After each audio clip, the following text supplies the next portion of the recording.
The Ninth Night.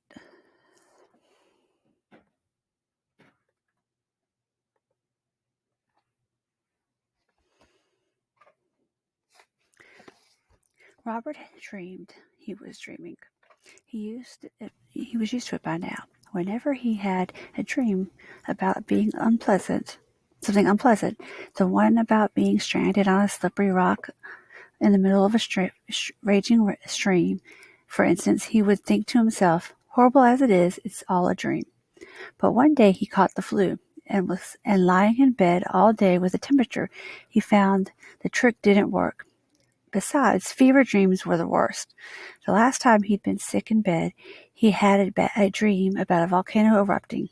Fire-spewing mountains had flung him into the air, and he was about to descend slowly, how curious, into a maw of a volcano. It gave him the creeps just to think of it. So he tried to stay awake, even though his mother kept telling him, "The best thing to do is sleep it off. Don't read so much. It's unhealthy." After the 12th comic book, however, his eyes were so heavy that they closed by themselves, and what he dreamed was as strange could be. He dreamed he was in his bed with the flu, and the number devil was sitting next to him. There was a glass of water on his bedside table, and he thought, "I'm hot. I have a temperature. I don't think I'm asleep." "What about me?" asked the number devil. "Are you dreaming me, or am I really here?" "I'm not sure," said Robert. "What difference does it make?" said the number devil. "I'm just making a sick call. And since you're ill, you must stay in bed and can't climb trees in the desert or count rabbits in the country. I thought we'd spend a quiet evening at home. I've brought along a few numbers to take your mind off things. They're perfectly harmless, I assure you." "That's what you always say." Just then there was a knock on the door. "Come in," the number devil called out. And in they marched. They reminded him of the racing cyclists on marathon runners, because they all sported their numbers on their white T-shirts. They came in such quantities that, before he knew it, Robert's room was packed. At first, he was amazed to see so many squeezed into so small a space, but then he realized that as more and more crowded in, the door moved farther and farther away, until it stood at the end of a long, narrow corridor, and he could hardly make it out. For a while, the numbers just stood there laughing and chattering away. Then the number devil shouted, in his best army sergeant voice, "Attention, first row, fall in." And they immediately lined up, backs to the wall, one at the head, and the others following in numerical order. "Where's Zero?" Robert asked. "Zero, front and center," the number devil roared. Zero had hidden under the bed and crawled out, terribly embarrassed. "I thought I'd not be needed. I'm not myself today. I must be coming down with the flu. I'm afraid I'll have to ask for sick leave." "Dismissed," the number devil shouted, and Zero crept back under Robert's bed. "That's Zero, always making problems, wanting something special. But the others, I hope you appreciate how well they follow orders." He seemed tremendously pleased with the line of perfect ordinary numbers. 1, 2, 3, 4, 5, 6, 7, 8, 9, 10, 11, 12, 13. "Second row, fall in," he shouted, and immediately a new contingent of numbers stormed in and found their places, with a great clatter and shuffle. 1, 3, 5, 7, 9, 11, 13, 15, 17, 19, 21, 23, 25. They stood directly in front of the others, making the room look even more like an inimitable tunnel. They were all decked out in identical red T-shirts. "I see," said Robert. "The odd numbers. Right. Now I want you to guess how many of them there are compared to their white-shirted compadres along the wall." "That's obvious," said Robert. "Every other number is odd, so there is half as many reds as there are whites." What you're saying is that there are twice as many ordinal numbers as odd." "Right." The number devil laughed, but it wasn't a nice laugh. Robert thought it sounded sarcastic. "Sorry to disappoint you, my boy, but as you see, there are exactly the same number of one as the other." "Ridiculous!" Robert cried. All can't be the same as half. Watch carefully and I'll show you what I mean. He turned to the numbers and roared, "First and second rows, shake hands." "You don't need to scream at them, do you?" Robert said angrily. "This isn't an army barracks. Try to be a little more polite." But his protests were unheeded, because by then they had formed pairs like 10 soldiers, and each white was shaking hands with each red. "See, each ordinary number from 1 on has its own odd number from 1 on. I can show you a single red. Can you show me a single red without a partner?" So there is an infinite quantity of ordinal numbers and an infinite quantity of odd numbers. Infinite, understand? Robert thought for a moment. "So if I divide an infinity quantity in half, I get 2 infinity quantities. But then the whole is the same size as the half." "Correct," said the number devil. And not only that, he pulled a whistle out of his pocket and gave a toot. All at once, a new column of numbers, this one in green T-shirts, appeared out of the depths of the endless room, jiggling and joggling until the number devil commanded, "Third row, fall in." In a flash of greens formed a neat line in front of the red and white compadres. 2, 3, 5, 7, 11, 13, 17, 19, 23, 29, 31, 37, 41. "Prima donnas," Robert concluded from the numbers on their T-shirts. The number devil merely nodded. Then he gave another toot of his whistle, and another, and another, and another. And all hell broke loose. A nightmare. Who would have thought that so many numbers could fit in a single room, even if it had by now grown as long as the path a rocket takes to the moon? There is no air left. Robert's head felt like a gleaming light bulb. "Stop, stop. I can't take this anymore." "Your flu must be getting to you," said the number devil. I'm sure you'll feel better tomorrow." Then he turned to the numbers and shouted, "Now hear this. Rows 4, 5, 6, and 7 fall in on the double." Robert forced his drooping eyes to open and saw 7 kinds of numbers in white, red, green, blue, orange, black, and pink T-shirts standing one behind the other in neat, endless rows. The numbers in the pink T-shirts were soon so long that they barely fit, and it was all Robert could do to read them. They get large so quickly, I'll never keep up." "Vroom," said the number devil. The numbers with the exclamation mark. 3 vroom is 1 times 2 times 3. 4 vroom, 1 times 2 times 3 times 4, and so on. It's hard to keep up with them, isn't it? But what about the others? Do you recognize them? Let's see. The reds are odds. The greens are prima donnas. The blues, I don't know, but they look familiar. Think rabbits. Ah, yes, the bocas, which would make the orange numbers triangle numbers. Not bad. Flu or no flu, you're making progress. The blacks are obviously hopping numbers, 2 squared, 3 squared, 4 squared, and so on. And there are an equal quantity of each color, said the number devil, an infinite quantity. Robert said with a sigh, "Awful, isn't it? A real mob scene." "Rows 1 through 7 dismissed," the number devil roared. In a fury of scraping, pushing, puffing, and trampling, the numbers left the room. They were replaced with an exquisite stillness. Robert's room was so small and bare as before. "All I need now is an aspirin and a glass of water, plus a good rest, and you'll be back on your feet tomorrow," said the number devil, gently tucking Robert in. "But do you think you can keep your eyes open long enough to take care of what we have left?" "Left of what?" "The thing is," he said, waving his stick again, "we booted the numbers out because they made such a mess in your room. But we still have a series to deal with." "Series? What are series?" "Well, you don't think numbers just stand there like 10 soldiers, do you? What happens when they are combined? That is, when they're added together." "I don't know what you're talking about," Robert moaned. But by then the number devil had drawn the first series on the ceiling with a stick. "I thought you said I needed rest." "This won't take much out of you. All you have to do is read what it says." "Fractions," Robert moaned. "Yuck." "What do you mean? What could be simpler than fractions? Look at these."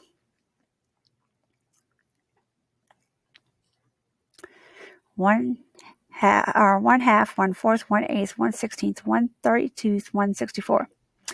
1 half, Robert read, plus 1/4 plus 1/8 plus 1/16 plus 1/32, and so on. The ones on top and the hopping twos on the bottom. The same as the black t-shirts. 2, 4, 6, 2, 4, 8, 16, 32. I'm sure I know what comes next. Yes, but what comes from adding them all together? I have no idea. Though if a series never ends, then what comes of it must be never ending too. On the other hand, 1/4 is less than a half, and 1/8 is less than a fourth, and so on. So the number I add on will get smaller and smaller. When Robert looked up at the ceiling again, the numbers were gone and had been replaced by a long line.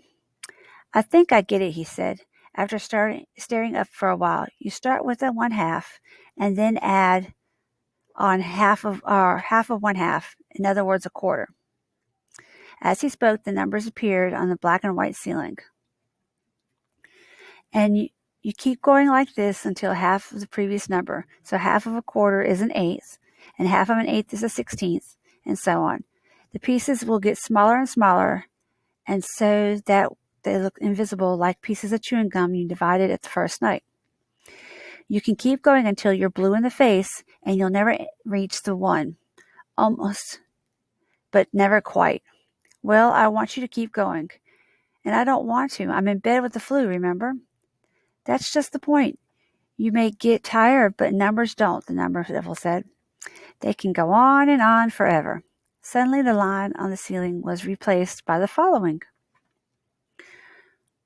Well done, cried the number devil. Excellent. Keep going. But I'm tired. I need sleep. Sleep, said the number devil. You are sleeping. You are dreaming of me, aren't you? And you can only dream if you're sleeping. There was nothing Robert could say that though he felt his brain was turning into jelly. All right, I'll go along with one more of your crazy ideas, but then I've got to rest. The number devil raised his stick, snapped his fingers, and a whole new series appeared in the ceiling. It's just like the last one, Robert said. I can go on adding until the cows come home. But since each number is smaller than the one before it, it'll never add up to 1. Is that what you think? Then let's take a look bit closer at the first 2 numbers, for instance. And now the first 2 numbers in the series were left on the ceiling. 1/2 plus 1/3. What's the answer? I don't know, Robert muttered. Don't act stupid now. Which is more, 1/2 or 1/3? 1/2, of course, said Robert, annoyed. What do you take me for? Now, just tell me this. Which is more, 1/3 or 1/4? 1/3, of course. So we have 2 fractions, both of which are more than 1/4. And what do 2/4 make? Well, what a dumb question. 2/4 makes a half. Good. So 1/2 plus 1/3 is therefore more than 1/4 plus 1/4. And if we take the next 4 terms in the series and add them together, they too come out to be more than 1/2. Look, 1/4 plus 1/5 plus 1/6 plus 1/7. That's too complicated for me, Robert grumbled. Nonsense, the number said. Which is more, 1/4 or 1/8? 1/4. Which is more, 1/5 or 1/8? 1/5. Right, and the same holds for 1/6 and 1/7. See these following fractions? They are all more than 1/8. And what do 4/8 make? Robert did not even want to answer, but he finally said 4/8 makes exactly 1/2. Excellent. So now we have 1/2 plus 1/3, which is more than a half. 1/4 plus 1/5 plus 1/6 plus 1/7, which is more than a half. 1/8 plus 1/9 plus 1/10 plus 1/12, 1/13, and so on to 15, 16 is more than 1/2. And so on until the cows come home. So you'll notice that if we add the first 6 terms in the series together, then we come out with more than 1. And we can go on like this as long as we like. No, Robert cried, please. But if we went on, don't worry, we won't. Where would it take us? To infinity, I suppose, Robert said. How devilish of you. Except that it would take forever. Even if we worked at lightning speed, we wouldn't reach the first thousands till, say, the end of the world. That's how slow the series increases. Then let's leave well enough alone. Yes, let's leave well enough alone. And with that, the writing on the ceiling began to fade. The number devil grew thinner and thinner, and time moved on. Robert did not wake up until the sun was tickling his nose. Thank God the fever is gone, his mother said, putting her hand on his forehead. By then he had forgotten how easy and how slow it could be to slide from one to infinity.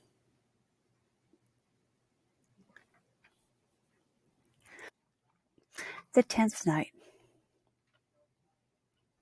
Robert was sitting on his backpack in the middle of the snow. He had no idea where he was, but he felt like the North Pole.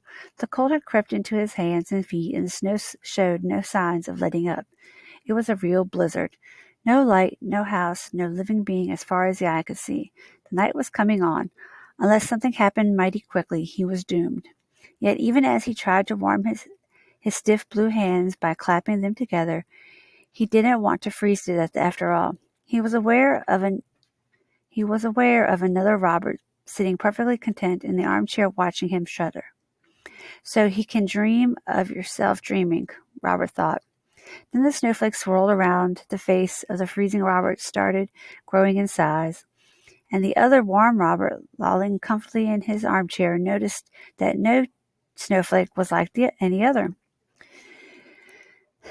Every one of the large soft flakes was unique. Most had 6 sides or points, and when Robert looked closer, he saw that certain patterns tended to return. Hexagonal square stars in a hexagonal star, points branched off into smaller points. Suddenly he felt a hand on his shoulder and heard a familiar voice. Beautiful, aren't they? It said. It was the number devil, and he was sitting right behind him. Where am I? Robert asked. Just a second, the number devil called. I'll turn the light on.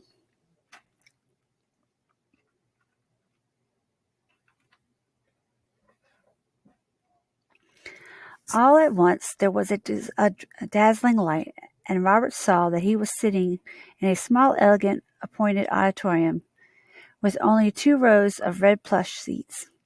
A private showing, said the number devil, just for you. And I thought for sure I was going to freeze to death. It was only a film. Here, I'll have something for you. It was not another pocket calculator. It was not a sticky green or furry couch calculator. No, it was a silver gray beauty, complete with a nifty mouse and a flip-top monitor. A computer. Just a little notebook. Only it's rigged up to project everything you input on the screen in front of the auditorium, which means you can draw directly on the screen with your mouse. Shall we begin? Okay, but no more snowstorms, promise. Numbers, no North Pole. Boca numbers. You and your Boca, exclaimed Robert. Tell me, is that guy your best friend or something? The numbers flashed on the screen as he entered them. 1, 1, 2, 3, 5, 8, 13, 30, 21, 34, 55, 89. Now try dividing them by their neighbor, the number devil suggested. The larger by the smaller. Okay, said Robert, and when he went with great gusto, curious about what would come up on the screen. Wild, he said, another pile of numbers that refused to stop. And 18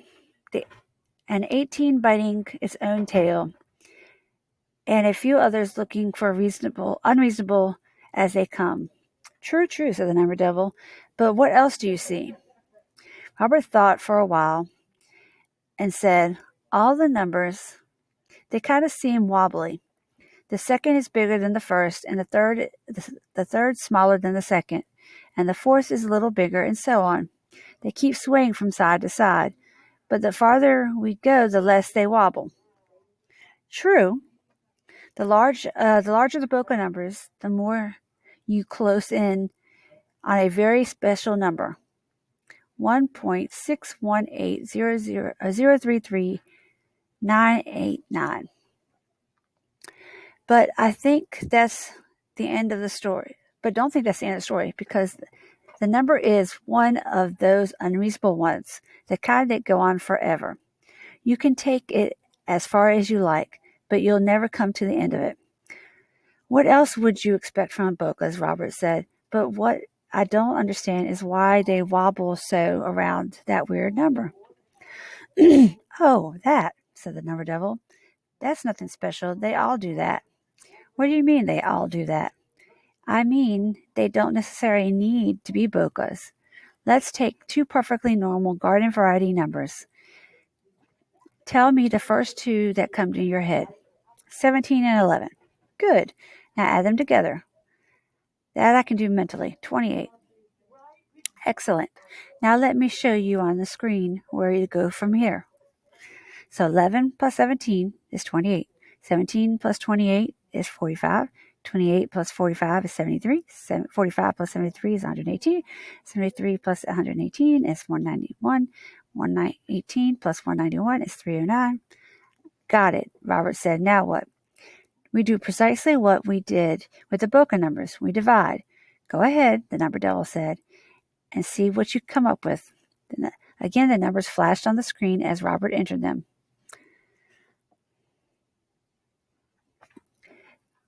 That same crazy number, Robert cried. What's going on here? Is it buried in all numbers? It is, said the number devil. And in nature and in art, if we know how to look. By the way, in case you're interested, let me show you what else 1.8 or 618 can be. A monstrous fraction flashed on the screen. A fraction, cried Robert. A fraction that never ends, or never ever ends. A fraction so grotesque it hurts my eyes to look at it. I hate fractions. Mr. Brockwell loves them. He loves to torture us with them. Get that monster out of my sight, please. Don't panic now. It's just a continued fraction. Though it is amazing that we can entice our crazy number 1.618 out of a set of ones that keep shrinking and shrinking, don't you think? I'll think anything if you like, so long as you spare me fractions, and most of all, fractions that have no end. All right. I just want to give you a little surprise. Let me try something else if the continued fraction upsets you so. This pentagon, for instance. Let's say that each side has a length of 1. 1 what? Robert asked immediately. 1 meter, 1 centimeter. Want me to measure it in? It doesn't matter, said the number devil as he put it out. We had this problem once before, remember? We agreed to call it 1 quag. So let's say each side is 1 quag long, okay? Okay, whatever, anything you say. Now I'm going to draw an orange star inside the pentagon. The star consists of 5 orange lines. Ask me how long any one of those lines is, and I'm going to tell you precisely 1.618 quag, and not 1 iota more or less. That is one weird number. You don't know the half of it, the number devil said with a smile, flattered by Robert's interest. Now pay close attention. I want you to measure the 2 orange parts I have marked, A and B. A is slightly longer than B, Robert said, and just so you don't have to bother in your head about it, I can tell you straight away how much longer it is. A is precisely 1.618 times longer than B. Moreover, we could go on and on until the cows come home, as you can imagine, because our star is very much like a snowflake. An orange star has a black pentagon inside, and the black pentagon an orange star inside it, and so on. And that blanky blank unreasonable number keeps turning up, Robert asked. Certainly it does. If you're not too tired of it. Not in the least, Robert assured. It's fascinating. Then let's go back to your notebook and enter the blankety blank number. Here, let me dictate 1.618033989. Good. Now subtract 0.5. 1118033 989. Double the result, times 2 in other words. Good. Now take the next result, hop, that is, multiplied by itself. There is a special key for that marked x squared. 5, Robert cried. No, impossible. How come? Why 5? Well, the number devil said with great pleasure, we have a 5-pointed star inside a 5-sided figure. Devilishly clever of you, said Robert. Now let's make a few dots on our star, continued the number devil. Place one at every point where the lines cross and come together. How many of them are there? 10, said Robert. And now how many white squares are there? Robert counted 11. Now we need to know how many lines there are. Lines connected 2 dots. It took Robert a while to count them because he kept getting mixed up, but he finally got the answer 20. Correct, said the number devil. Now look at this. 10 plus 11 minus 20 equals 1. D plus S minus L equals 1. If you add the numbers of dots and spaces together and subtract the number of lines, the total is 1. So, the thing is, the total is 1 not only for our star. No, the total is always 1 no matter what flat figure you start with. It can be as complicated or as irregular as you please. Try it. Draw any old figure that you see. He handed Robert the mouse, and the following figures appeared on the screen. Don't bother to work it out, said the number devil. I've done it for you. The first figure has 7 dots, 2 spaces, and 8 lines. 7 plus 2 minus 8 equals 1. The second figure has 8 plus 3 minus 10 equals 1. The third figure is 8 plus 1 minus 8 equals 1. Always 1.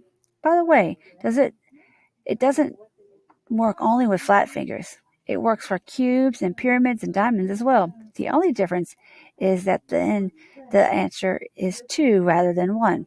Prove it. What you see on the screen is a pyramid. You call that a pyramid? It's just 4 triangles. But what if you cut it out and fold it? The result flashed immediately on the screen. You can do the same with the following figure, said the number devil, drawing 3 new shapes on the screen.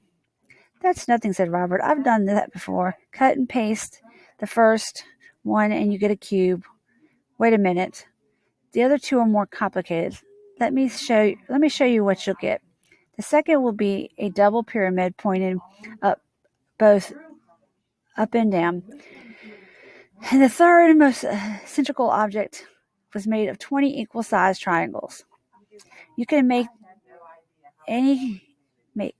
even make a kind of ball out of nothing but our favorites, the pentagons. Here's how it would look if you draw it out. And after cutting it and folding it and pasting it, not bad, said Robert. I'll see if I can. I'll make one. Not now, please, no, Joseph, because now I want to get back to our game with the dots, lines, and spaces. Now let's start with a cube. It's the easiest. After counting 8 dots, 6 spaces, and 12 lines, Robert said 8 plus 6 minus 12 is 2. 2 as expected, the number devil, no matter what shape, the result is always 2. Dots plus spaces minus lines equals 2. No exceptions. Yes, my boy. Anything you cut and paste. Diamonds on your mother's ring too, and snowflakes, though they always melt before you're through counting. The number devil's words were quickly growing faint and muffled, the light in the auditorium fading, and it was beginning to snow on the screen again. This time Robert wasn't scared, however. He knew where he was and knew he wouldn't freeze, even though things were turning whiter and whiter before his eyes. When he woke up, he was lying in a thick white blanket of wool rather than snow. The blanket had neither dots nor lines, nor what you might call spaces. The blanket was very definitely 4, not 5-sided. And, of course, the beautiful silver-gray computer had vanished. What was that blankety-blank number all about? That 1.6, endless as he knew it was. He couldn't remember nothing more of it. Those of you who are handy with scissors and paste may want to try figuring out the figures the number devil showed Robert. You need to draw little tabs to help you with the pasting.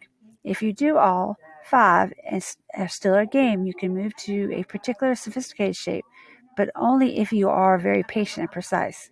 Take a large sheet of paper. It should be at least 35 to 20 by 20 centimeters. That is 9 by 12 inches, and thick. So cardboard will not work. And copy the figure as you see it on the next page. Keep in mind that each side of them has many triangles must be exactly as long as they are the others. You decide how long you want the sides to be? So 3 or 4 centimeters, that is about 1.5 inches, or 1 quang, is ideal. Cut out the figure and use a ruler to fold paper along the red lines and backwards along the blue lines. Then paste together. First tab B, going from tab B triangle, then tab C to the C triangle, etc. And finally, the A tab with the triangle. You get what do you get? A crazy ring made of 10 little pyramids. You can turn it forward or backwards if you're careful. And each time you do, a new pentagon or 5-pointed star will come into view. Guess what you can do if you count all the dots, spaces, and lines and enter them into the equation? D plus S minus L equals. And then there's your shape.